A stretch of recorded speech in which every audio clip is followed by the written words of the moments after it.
ஓம் சக்தி. ஓம் ஆதிபரா சக்தி. ஓம் சக்தியே மருவூர் அரசியே. நல்லதே நினைப்போம், நல்லது மட்டுமே நினைப்போம். சக்தி வாக்கு பிள்ளைகளுக்கு இந்த ஆதி சக்தியின் ஆசீர்வாதம் என்றுமே முழுமையாக கிடைக்கும். என் அன்பு குழந்தையே, காரணம் ஏதும் இல்லாமல் உன் அம்மா உன்னை தேடி வரவில்லை. என் தங்கமே, இன்று உன் தாயானவள் என் வாக்கினை கேட்டு முடித்த சில நிமிடங்களில் உன் வாழ்க்கையில் நீ தேடிய ஒரு உறவு உன்னை தேடி வரப்போகிறது. என் தங்கமே, புதிய உறவு என்று அத்தனை எளிதாக அம்மா சொல்லிவிட்டால் அப்படியானால் யார் நம் வாழ்க்கையில் வருவார்கள் என்று நீ நினைக்கலாம். என் தங்கமே, உன் வாழ்க்கையில் உனக்கு கஷ்டங்களை கொடுத்த ஒரு உறவுதான் இன்று அவர்களினுடைய மனநிலையில் மாற்றங்கள் ஏற்பட்டு அன்பு வைத்து உன்னை தேடி வரப்போகின்றார்கள். என் தங்கமே, ஒருவர் மனதில் ஏகப்பட்ட மாற்றங்கள் ஏற்பட்டு இருக்கின்றது. அவர்கள் கடந்த கால வாழ்க்கையை மறந்து மீண்டும் புதியதொரு வாழ்க்கையை வாழ வேண்டும் என்று ஆசைப்பட்டால் அவர்கள் புதிய உறவு என்றுதானே சொல்ல முடியும். அம்மா உன்னிடத்தில் அப்படி என்ன சொல்ல போகிறேன் என்று நீ கேட்க ஆர்வமாக இருக்கின்றாய் அல்லவா? உன்னிடத்தில் இந்த வாக்கினை தந்து கொண்டிருக்கின்ற நானும் மிகுந்த மகிழ்ச்சியோடு இருக்கின்றேன். நான் ஒருபொழுதும் உன்னிடத்தில் பொய்யுரைத்தது கிடையாது. இந்த தாயானவள் எனக்கு உன்னிடத்தில் பொய்யுரைக்க வேண்டிய அவசியமும் ஒரு நாளும் வந்தது கிடையாது. ஏனென்றால் உன்னுடைய வாழ்க்கையில் என்ன நடக்குமோ என்று அதை பற்றி மட்டும்தான் நான் எப்பொழுதுமே உன்னிடத்தில் சொல்லிக்கொண்டு இருக்கின்றேன்.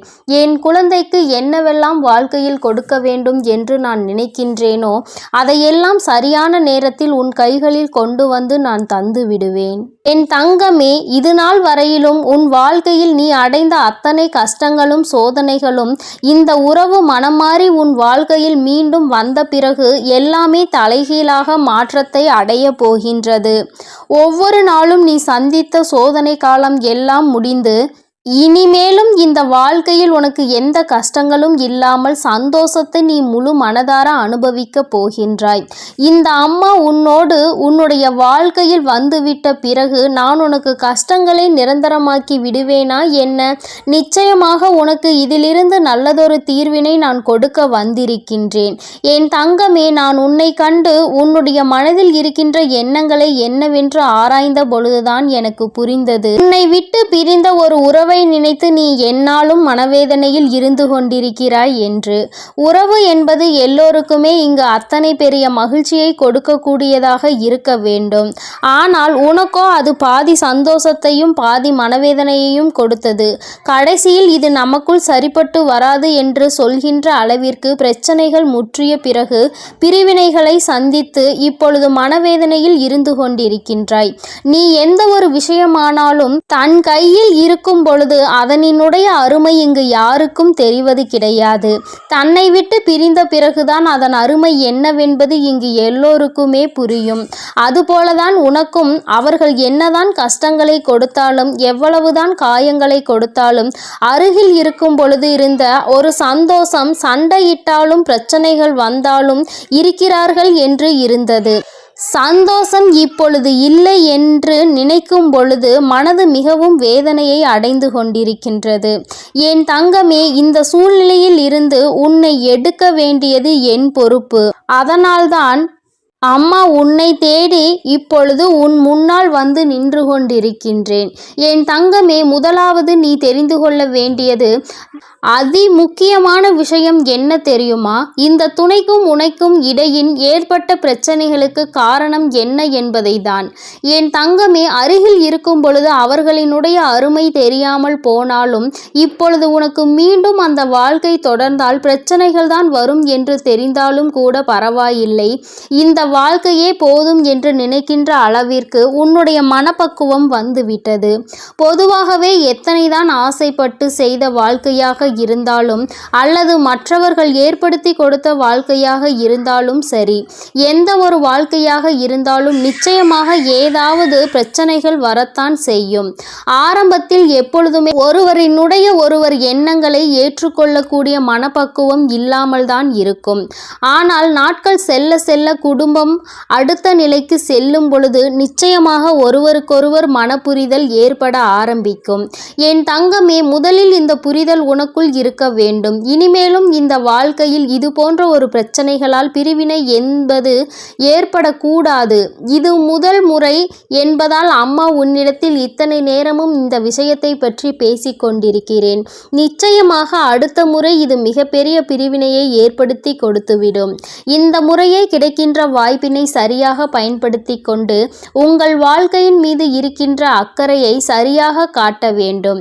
என் தங்கமே, இது போன்ற வாழ்க்கை அமையாமல் எத்தனையோ பேர் அங்கு மனவேதனையில் இருந்து கொண்டிருக்கிறார்கள்.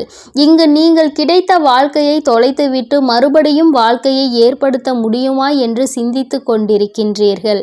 என் தங்கமே, இனிமேலாவது இது போன்ற விஷயங்களில் சற்று கவனமாக இருக்க வேண்டும்.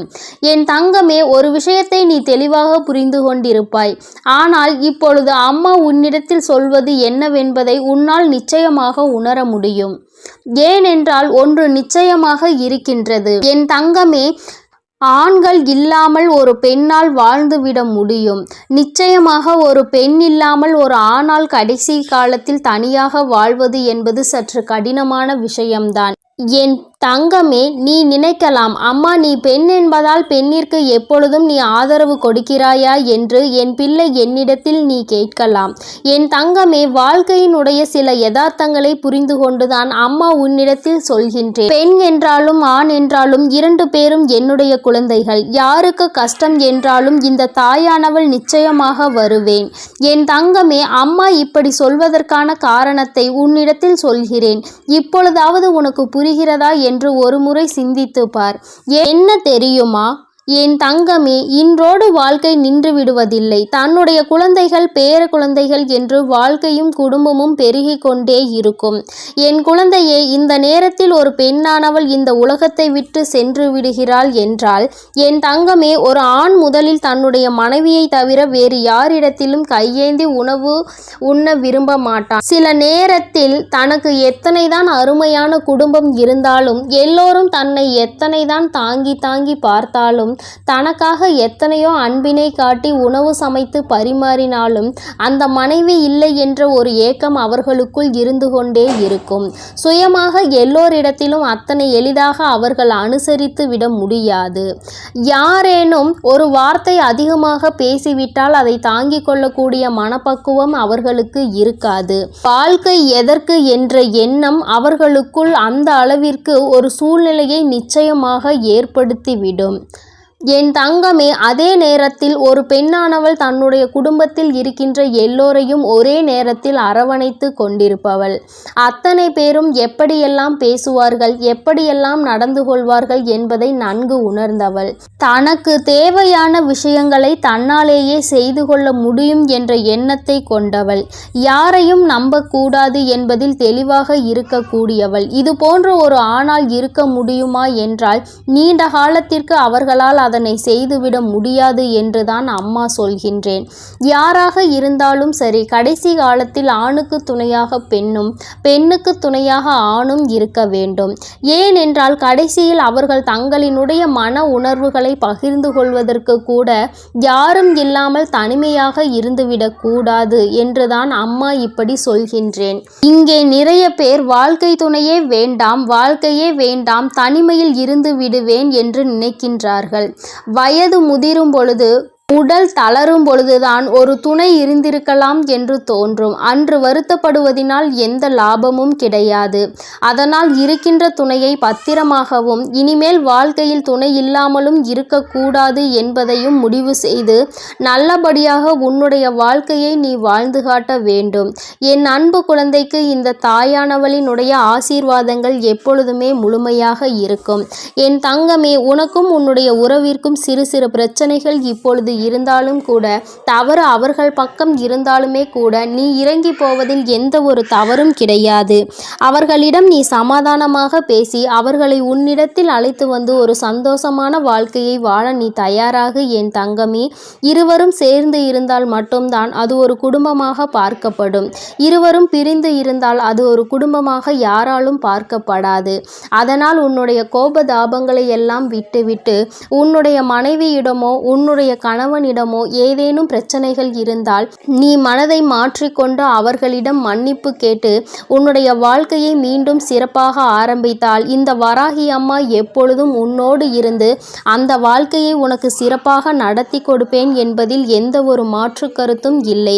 என்னை முழுமையாக நம்பும் என்னுடைய குழந்தைகளுக்கு எல்லாமே நிச்சயமாக நல்லதாக மட்டுமே நடக்கும். என் அன்பு குழந்தைக்கு இந்த ஆதிபராசக்தியின் அன்பும் ஆசீர்வாதமும் முழுவதுமாக கிடைக்கும். ஓம் சக்தி, ஓம் ஆதிபராசக்தி.